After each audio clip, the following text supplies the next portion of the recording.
My Lords, I have a few criticisms of this bill, not least the fact that it doesn't mention climate change. Now, climate change, as I have often mentioned, is the biggest existential threat to all of us, to all of humankind. It's not just about the North or the South, it's the whole world. And really, the government has been so deficient in actually mentioning it and putting it into a context that actually can make a difference.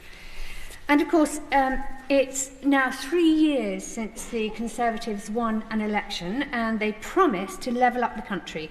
And you would have thought finally that the Levelling Up Bill might give us an idea of what levelling up actually means. Voters might have thought they would have been levelled up before the next election is due, but apparently not.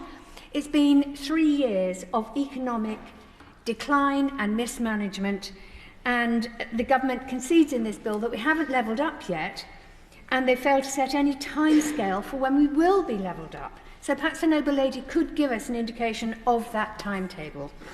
Now, moving from the intangible levelling up to the very real regeneration, this bill is another missed opportunity to make the planning system fit for the 21st century. The Green Party now has hundreds of dedicated councillors across the country, and one of the things that infuriates them most is the planning system.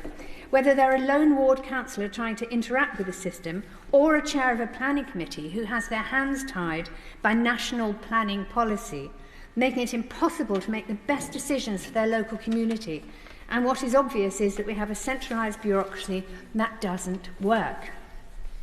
The planning system should unlock our transition to a clean, green country with warm, insulated homes and beautiful human-scale communities.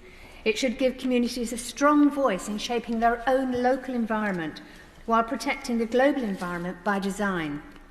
We need to move away from the current system where there's a shadow banking system of developers buying land, obtaining planning permission, and then selling the land for a huge amount of profit for very little work. There are around 1 million new homes that have been granted planning permission that are not being built. So we need to unblock the system and get these homes built. And if the developers won't do it, then open it up to communities, councils and social housing providers to build the homes instead. This bill should unlock more social and affordable housing.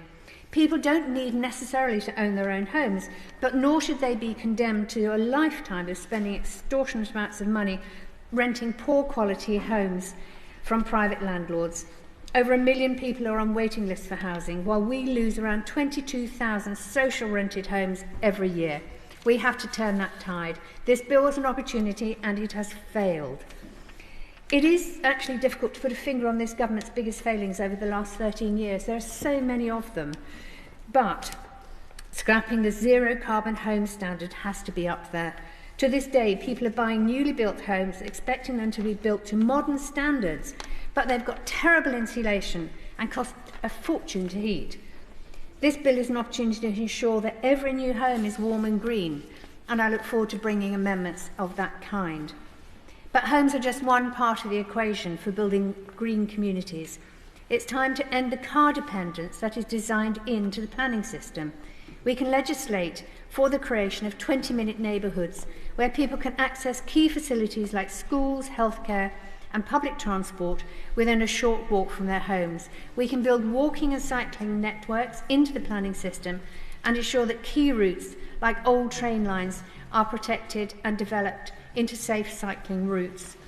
And of course, after a lost decade of austerity and starving councils of funds, it's no surprise that local planning departments are bursting at the seams.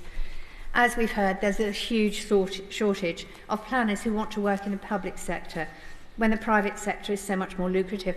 And perhaps that's most apparent in planning enforcement, which is failing massively. Finally, I've got a thought about democracy and public participation in this. We really have to look at what needs national oversight and participation and prescription, like tackling the climate emergency, and what can be left to local councils and communities to decide. So this bill actually builds in more centralisation of key decisions and will force councillors to make more and more inappropriate decisions based on very poor rules set in Westminster. My